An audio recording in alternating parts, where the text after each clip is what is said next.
अच्छा, ये basic functions discuss करने के बाद हम एक स्टेप फर्दर चलते हैं और देखते हैं कि और क्या फैसिलिटी प्रोवाइड करता है एक्सेल आपको। अब बिलफर्ज अगर मैंने मंथ्स के नाम जनरेट करने हो तो उसके लिए आपको ज़्यादा एफर्ट करने की ज़रूरत नहीं है। आप सिंपल लिखेंगे जनवरी और यहाँ पर आके इसके फिल हैंडल पे डबल क्लिक करेंगे तो ये सारे मंथ्स के ऑटोमेटिकली नाम जनरेट कर देगा।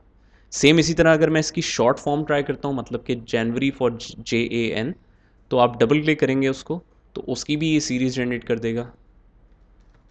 मंडे अगर मैं लिखता हूँ, डेज़ भी इसी तरीके से जनरेट हो सकते हैं। और अगर मैं उसकी शॉर्ट फॉर्म लिखता हूँ और उसको डबल क्लिक करता हूँ तो वो भी जनरेट हो जाएगा। लेकिन मैंने आपको बताया था कि एक्सेल का बेसिक फंक्शन है that it understands a pattern. मतलब कि अगर मैं 5 और 10 लिखता हूँ तो मुझे ये बताना पड़ेगा कि 5 के बाद 10 है, उसको लेके ये चलेगा आगे तो सीरीज जनरेट करेगा। ठीक है। लेकिन अगर हम बात करते हैं मंथ्स की, तो इसमें तो ये सारे वर्ड्स हैं या लेटर्स हैं, अल्फ़ाबेट्स हैं। तो उसको कैसे पता कि जनवरी के बाद फरवरी आएगा? इसका मतलब है कि कोई प्री जनरेटेड ऐसी लिस्ट होगी, ऐसा डेटा एक्सेल में ऑलरेडी फीड होगा जो कि खुद ही आइडेंटिफाई कर सकता है कि जनवरी के बाद फरवरी, मार्च, अप्रैल कैसे आता है।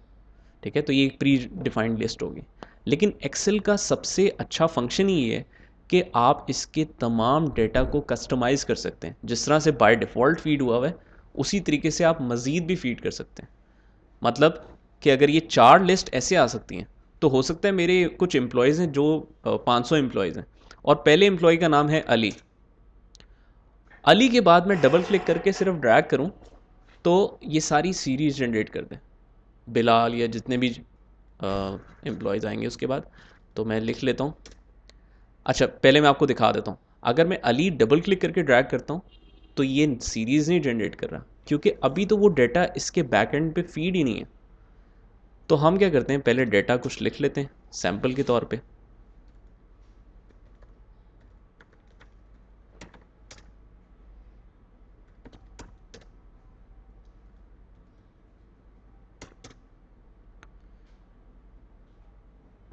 ठीक है, ये मैंने कुछ डेटा लिख लिया। अब मुझे इस डेटा को फर्स्ट टाइम वहीं पर जाके फीड करना पड़ेगा जहाँ पर ये सारा डेटा फीड हुआ हो। उसके लिए आप जाएंगे फाइल में, फाइल में जाके आप जाएंगे बिल्कुल लास्ट में ऑप्शंस में। अच्छा, ये मैं आपको पहले ही बताता चलूँ कि ये मैं एक्सेल 2013 यूज़ कर रहा हूँ, तो ये जो फंक्शंस हैं ये वेरी कर सकते हैं अगर आप 2007 या 2010 यूज़ कर रहे हो। जिस तरह अगर आप 2007 यूज़ कर रहे हो तो आप जैसे ही खोलेंगे ना तो आपको मेन्यू ये इस तरह फुल पेज पे नहीं नज़र आएगा, बल्कि एक मेन्यू में नीचे ऑप्शन होगी एक्सेल ऑप्शंस की। एक्सेल ऑप्शंस पे आप प्रेस करेंगे और पॉपुलर का टैब में ही पहला टैब होता है, उसमें एडिट कस्टम लिस्ट की ऑप्शन होती है। 2013 में थोड़ा सा केस डिफरेंट है, तो मैं आपको शुरू से बताता हूँ। फाइल में जाके हम ऑप्शंस में जाएंगे और फिर आप जाएंगे एडवांस में। तमाम जो एक्सेल के फंक्शंस की कस्टमाइजेशंस है ना, आपने कुछ फंक्शंस ओपन करने हैं, कुछ बंद करने हैं, तो ये सारे यहाँ पर होते हैं। और ये जनरल फार्मूलाज देखें, काफ़ी सारे टैब्स हैं, लेकिन सबसे ज़्यादा फंक्शंस मौजूद हैं एडवांस में। ये हमें कैसे पता? देखें, बाकी सारे टैब्स में कोई स्क्रॉल का ऑप्शन नहीं आता, लेकिन एडवांस में इतने फंक्शंस हैं कि स्क्रॉल करना पड़ता है आपको बाकायदा। और बहुत सारे फंक्शंस हैं तो वो डिवाइडेड हुए हैं सेक्शंस में। अब देखें, इसकी हेडिंग का नाम है एडिटिंग ऑप्शंस और कुछ एडिटिंग ऑप्शंस हैं नीचे। फिर कट कॉपी एंड पेस्ट के हैं, उसके कुछ ऑप्शंस हैं। इसी तरह से हमने हेडिंग देखनी है जनरल की, तो जब जनरल की हेडिंग आए तो हम वहाँ पर रुक जाएंगे। ये देखें, ये जनरल की हेडिंग आ गई, तकरीबन ये लास्ट में होती है। उसमें आप जाएं एडिट कस्टम लिस्ट में। एडिट कस्टम लिस्ट में हम देख सकते हैं कि कुछ डिफ़ॉल्ट जो हमारे पास मंथ्स के आ रहे थे, न मंथ्स या डेज़, वो सारे यहाँ पर फीड हुए हुए हैं। कैसे पता कि डिफ़ॉल्ट है? क्योंकि ना आप इसको डिलीट कर सकते हैं, ये ग्रे एरिया है, ना आप मज़ीद इसमें कुछ ऐड कर सकते हैं। हाँ, लेकिन मैं चाहूँ तो नई लिस्ट बना सकता हूँ। अब एक्सेल में दो ऑप्शंस हैं। चाहो तो नई लिस्ट आप खुद ही से लिख लो, लेकिन अगर नई लिस्ट लिखने में आपको टाइम लगता है ज़्यादा, तो बेहतर ये है कि हम जो ऑलरेडी एक्सेल पे डाटा फीड हुआ है उसी को इंपोर्ट कर लेते हैं इसमें। इंपोर्ट करने के लिए एक सेपरेट सेक्शन मौजूद है, इंपोर्ट लिस्ट फ्रॉम सेल्स।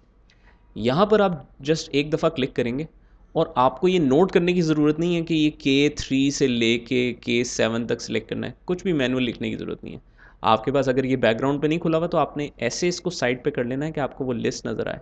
बस उसके बाद आपने बस सिलेक्शन करनी है ऐसे करके, और कॉर्नर से रख के कभी नहीं सिलेक्शन करनी है आपने, हमेशा मिड में वाइट एरिया के अंदर आपने सिलेक्शन करनी है। तो देखें उसने खुद ही डेटा पिक कर लिया कि सेल नंबर K3 से लेके, ये जो कॉलन साइन होता है इसका मतलब होता है इधर से लेके इधर तक सेल्स, K3 सेल से लेके K7 तक, ये हमने सारा इंपोर्ट कर लिया। इंपोर्ट पे क्लिक करूँगा तो इंपोर्ट हो जाएगा। लेकिन एक चीज़ अगर आप नोटिस करें तो सिर्फ K3 नहीं लिखा आ रहा, इसमें लिखा आ रहा है $K3। अभी आप फ़िलहाल डॉलर्स को इग्नोर करें, वैसे तो इसकी काफ़ी ज़्यादा इंपॉर्टेंस है, लेकिन फ़िलहाल हमारा ये अभी कंसर्न नहीं है, सेपरेट टॉपिक में है जिसमें एब्सोल्यूट और रिलेटिव रेफरेंसेस हम देखेंगे। फ़िलहाल आप यही समझेंगे K3 से लेके K7 तक लिखा हुआ है। इंपोर्ट पे क्लिक करूँगा तो ये सारा डेटा आपके पास लेफ़्ट पे आ गया। उसके बाद मैं डायरेक्टली ओके प्रेस कर देता हूँ। अब अगर आपके पास ये कुछ भी ना लिखा होता ना, और मैं सिंपल एक बेशक फ्रेश शीट में चला जाऊँ और मैं अली लिखूँ, डबल क्लिक करूँगा तो ये सारे नाम जनरेट करेगा। जैसी लिस्ट ख़त्म हो जाएगी उसी नामों को रिपीट करने लगेगा। ये सिर्फ इसी शीट पे नहीं है, बल्कि कोई भी एक्सेल की नई शीट भी आप इंसर्ट करेंगे और एक दफ़ा लिख देंगे वो नाम, तो क्योंकि एक्सेल के अंदर ही अब ये फीड हो गया, तो ये ड्रैग करके आप जनरेट कर सकते हैं। तो ये ऑप्शन है एडिट कस्टम लिस्ट की, जिसके थ्रू आप मल्टीपल नेम्स जनरेट कर सकते हैं।